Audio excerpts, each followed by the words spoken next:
Welcome back to Seed Time and Harvest. We got Jamaican sweet potatoes.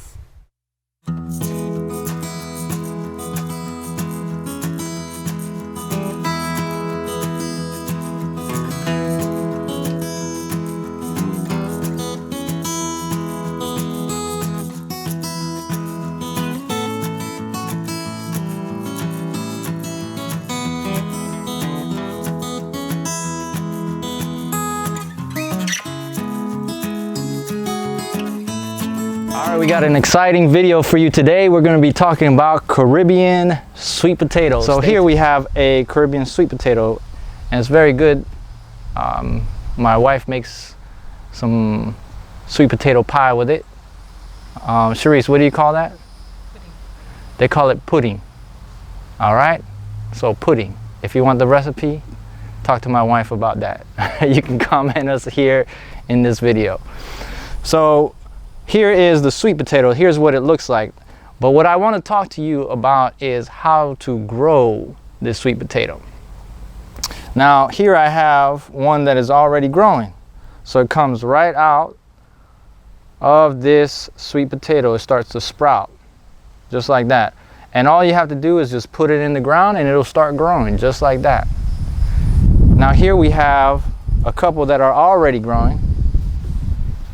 One here that is a smaller one, and what I want to do now is I want to actually find the potato.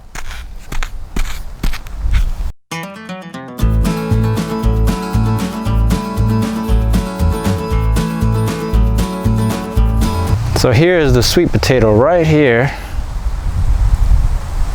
As you can see, it's growing right from the potato. Alright, so here we have a much larger sweet potato, and it is actually the same plant that we have here. The only difference is here this one has been growing for a longer time. So once this one gets bigger, it'll actually green up and look much like this one.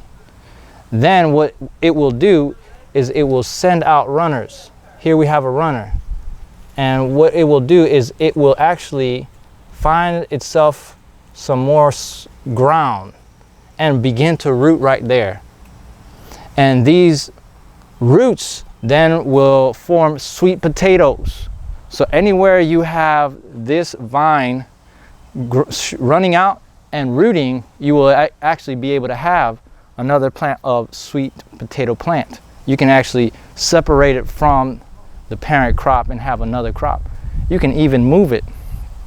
These are very versatile plants. I can snap these off and put them in water. Here I have another one that has been placed in water, and when you place it in the water, if you can zoom in, you will see that it actually is rooting. It is actually rooting, and the water will encourage the rooting. Wherever the water touches, it will encourage the rooting.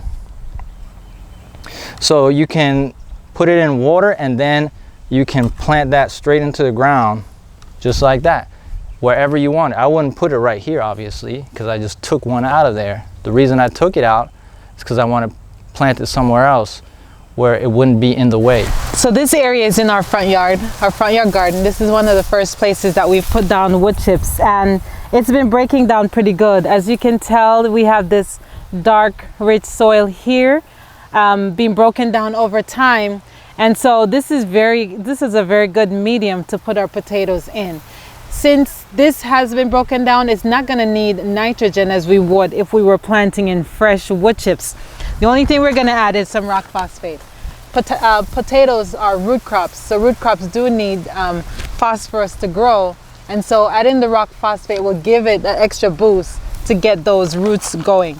So we're just going to add a little bit to the soil over here just to amend it a little bit. And pour some out and just make a little bit of hole. Put some in. I'm going to put some right here as well. And I'm going to put one set here, and we're going to put another one here. And we love growing potatoes. Potatoes are very easy to grow. Once you put them in the ground, you just really have to wait for it to produce, and then we'll harvest.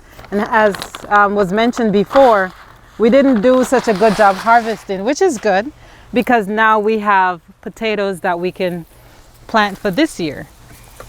And we're just gonna get some of the slips that were in water from potatoes that started to grow in the other garden, and we're gonna separate them and put them in the soil. Actually, I'm not even gonna separate them because we have so many potatoes growing. I'm just gonna put them in the hole. And unlike the white potatoes, you don't need any special, mounding for the sweet potato. All right, so you plant them, and when the soil cracks, that's when you'll know that they're ready, right? And the beauty about these type of potatoes as well is that you can actually eat the leaves of the potato. It has a spinach-like flavor, so you don't want to pick too much of it. But the young leaves, you can pick them and you can cook those, and they're very good. So this is an excellent crisis food. And we have one more over here. The one from this little plant, it's small, but I'm gonna pick it off because we can still eat this part of the potato. So I'm just gonna pick this off. It has roots, and I'm gonna put it in the soil. All right, and I have one more. Maybe I could put it here. And the potatoes are gonna vine out. So even though I'm planting them so close, they're gonna take over this entire area. So it's fine.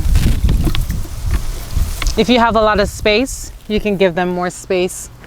But we have some growing on the other side, so we don't have to give these a whole lot of space.